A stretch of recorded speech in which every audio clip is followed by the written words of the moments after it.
ನಮಸ್ತೆ ಎಲ್ಲರಿಗೂ. 2026ನೇ ಗಣರಾಜ್ಯೋತ್ಸವದ ಪ್ರಯುಕ್ತ ಲಾಲ್ಬಾಗ್ ಗ್ಲಾಸ್ ಹೌಸಲ್ಲಿ ಪೂರ್ಣಚಂದ್ರ ತೇಜಸ್ವಿ ಬದುಕು ಮತ್ತು ಬರಹದ ಒಂದು ಪ್ರತಿಕೃತಿಗಳನ್ನೆಲ್ಲ ಈ ಸತಿ ಮಾಡಿದ್ದಾರೆ.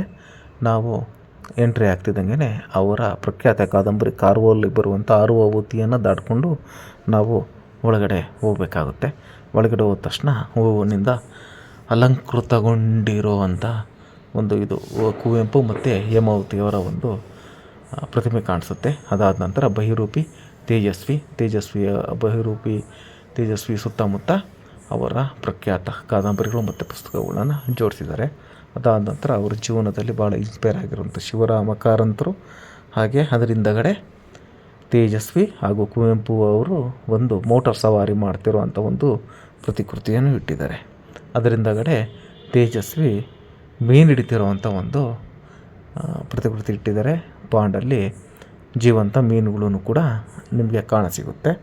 ಅದಾದ ನಂತರ ಕಡಿದಾಳ ಶಾಮಣ್ಣವ್ರ ಜೊತೆ ಸೈಕಲ್ ಸವಾರಿ ಮಾಡ್ತಾಯಿದ್ದಾರೆ. ಅದರ ಪಕ್ಕದಲ್ಲೇ ನಿಮಗೆ ಕಾರ್ವೋಲೋ ಅವರ ಕಾದಂಬರಿಯ ಒಂದು ಕಾಡನ್ನು ಸೃಷ್ಟಿ ಮಾಡಿದ್ದಾರೆ ಮತ್ತು ಅದರ ಪಾತ್ರಗಳನ್ನು ಅದರಲ್ಲಿ ಇಟ್ಟಿದ್ದಾರೆ ಮತ್ತು ಅದರಲ್ಲಿ ಇಂಪಾರ್ಟೆಂಟ್ ಆಗಿರುವಂಥ ಕೆಲವು ಹೇಳಿಕೆಗಳನ್ನು ಕೊಟ್ಟಿದ್ದಾರೆ. ಅದರ ಹಿಂದಗಡೆ ತೇಜಸ್ವಿ ಅವರ ಹವ್ಯಾಸಗಳನ್ನೆಲ್ಲ ಮಾಡಿದ್ದಾರೆ. ಅವರು ಏನು ಸಿತಾರ್ ಬಾರಿಸೋದು ಆಗಲಿ, ಪೇಂಟಿಂಗ್ ಆಗಲಿ, ಶಿಕಾರಿ ಆಗಲಿ ಅದನ್ನೆಲ್ಲ ಜೋಡಿಸಿದ್ದಾರೆ. ಪಕ್ಕದಲ್ಲಿ ಸಿರಿಧಾನ್ಯದ ಸಿರಿ ಪೂಚಂತೆ ಅಂತ ಸಿರಿಧಾನ್ಯಗಳಿಂದ ಮಾಡಿದಿರುವಂಥ ಒಂದು ಇಟ್ಟಿದ್ದಾರೆ. ಅದಾದಮೇಲೆ ಕರ್ನಾಟಕದಲ್ಲಿ ಮೊದಲನೆಯ ಮಂತ್ರಮಾಂಗಲ್ಯ ವಿವಾಹ ತೇಜಸ್ವಿ ಅವರದೇ ಒಂದು ಮಂಟಪವನ್ನು ನಿರ್ಮಾಣ ಮಾಡಿದ್ದಾರೆ. ಆ ಮಂಟಪವನ್ನು ಭಾಳ ಮನೋಮೋಹಕವಾಗಿದೆ ನೋಡೋದಕ್ಕೆ ಮಾತ್ರ.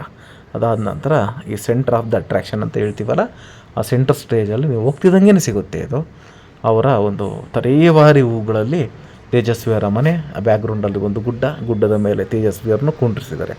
ಲಾಸ್ಟಲ್ಲಿ ಒಂದು ಕಿವಿ ಜೊತೆ ನಿಂತಿರುವಂಥ ತೇಜಸ್ವಿ ಜೊತೆ ಸೆಲ್ಫಿ ತಗೊಳ್ಳೋದು ಮಾತ್ರ ಮರಿಬೇಡಿ. Thank you.